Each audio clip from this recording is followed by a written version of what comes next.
Hey there, this is Kelly Hanner from tubbytotone.com. Are you in a toxic relationship?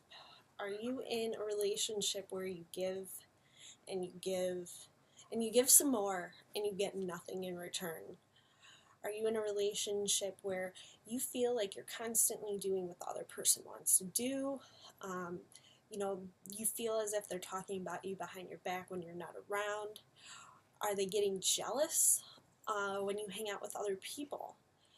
Maybe you're in a relationship where you know you feel like your time is always in jeopardy because you're working on their time and they cannot bend or break for you.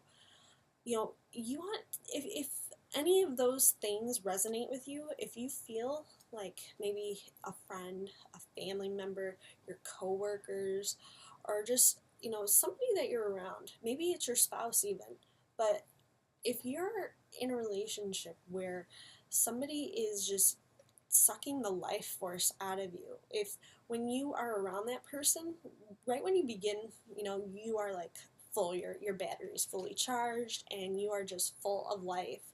But then the second that you leave, you just feel, you just are drained. The life force is completely zapped out of you, and you're really, you're not just you you're not metaphorically exhausted, you're actually exhausted, because being around these kind of people or this kind of person is just something that just drains everything that you have in you out. If you are in a relationship where that is the case, i I just encourage you to not walk, but but run, gallop, skip away, and skip out of that kind of relationship, because you are, your energy is something really vital. And I don't mean to get really hippy dippy on you, but your energy levels, everybody radiates energy. And if you are around people who are taking your life force out of you, your energy is your life force. And if you have people taking that out of you, and if they're doing that on a daily basis, you might really want to get out, because you only have so much energy to give. I can be around somebody really negative for only too long before I'm like, I gotta get out of this, because I used to be somebody who was really negative. I used to be somebody who was always down on myself and always judgmental and criticizing other people. And now that I'm not like that anymore, because of a lot of personal development and a lot of conscious decisions on my part, if I'm around somebody who's negative now, it takes so much out of me to be around that person. Not only because it zaps my energy, but because I see myself slip. I see myself regress into how I used to be. I start thinking negatively. I start having a down look on things. And that's not how you want to be. You do not want to be like that. You want to be surrounded by people who bring you up, who are enthusiastic, energetic.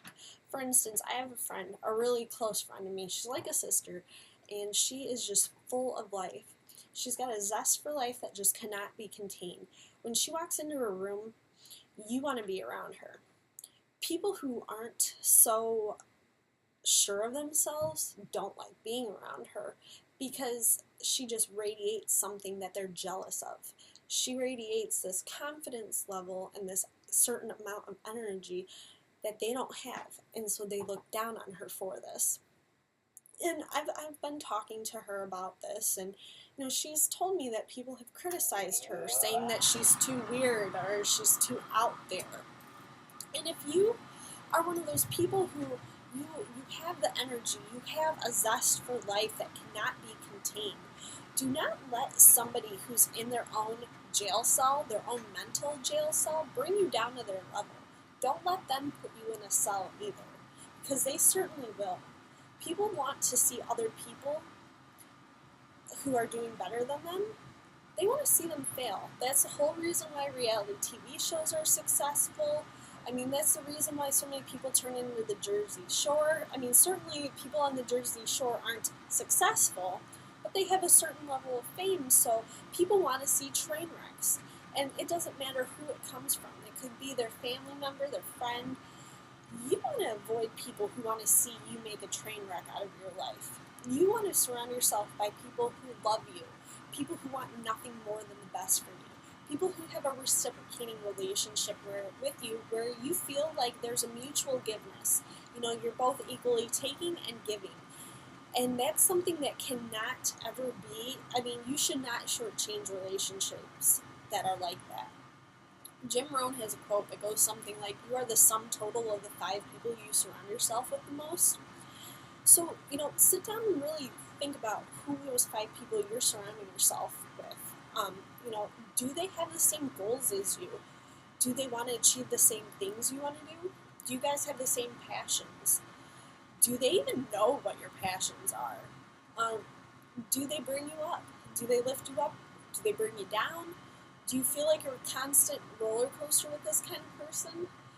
If that's the kind of relationship that you are in, where 9 times out of 10, you're seeing that there's more negative aspects to the relationship than there are positive, I encourage you to distance yourself from those kind of people.